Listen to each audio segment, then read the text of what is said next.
ఎవరన్నారయ్యా నువ్వు లేవని, ఎవరన్నారయ్యా కనరావని, నిన్ను నమ్మిన భక్తులకు నిజమై నీ ఉన్నావు, నిన్ను కొలిచే కన్నులకు కనిపిస్తూ ఉంటావు.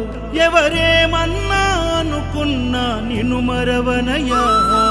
శరణమయ్యప్ప స్వామి అయ్యప్ప, శరణాలు మరవలేను విడవలేను అయ్యప్ప.